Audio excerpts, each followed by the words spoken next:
Évangile de Jésus-Christ selon saint Matthieu 15, 29-37. En ce temps-là, Jésus arriva près de la mer de Galilée. Il gravit la montagne, et là, il s'assit. De grandes foules s'approchèrent de lui, avec des boiteux, des aveugles, des estropiés, des muets, et beaucoup d'autres encore. On les déposa à ses pieds, et il les guérit. Alors la foule était dans l'admiration, en voyant des muets qui parlaient, des estropiés rétablis, des boiteux qui marchaient, des aveugles qui voyaient, et ils rendirent gloire au Dieu d'Israël. Jésus appela ses disciples et leur dit : Je suis saisi de compassion pour cette foule, car depuis 3 jours déjà ils restent auprès de moi et n'ont rien à manger. Je ne veux pas les renvoyer à jeun, ils pourraient défaillir en chemin. Les disciples lui disent : Où trouverons-nous dans un désert assez de pain pour rassasier une telle foule ? Jésus leur demanda : Combien de pains avez-vous ? Ils dirent : 7 et quelques petits poissons. Alors il ordonna à la foule de s'asseoir par terre. Il prit les 7 pains et les poissons. Rendant grâce, il les rompit, et il les donnait aux disciples, et les disciples aux foules.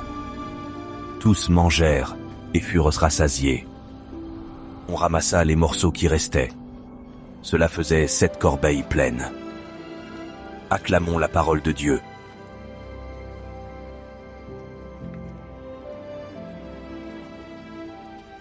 Méditation du jour. Ma force est dans le Seigneur. C'est ainsi que se construit l'Église, que se tissent les liens qui font sa fécondité et sa joie. Le chiffre 7 est celui de la plénitude de vie qui l'habite, la vie de Dieu offerte au monde.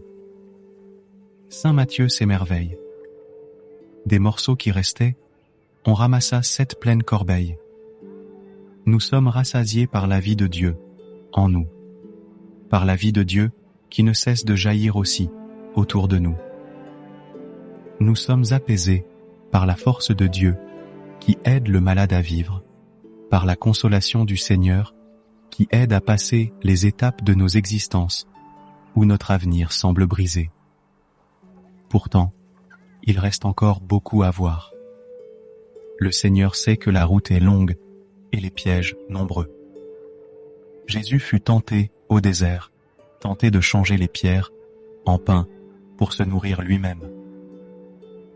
Dans cet endroit désert de Galilée, Jésus multiplie le pain pour nourrir les autres et il en laisse en réserve. Donner n'appauvrit pas.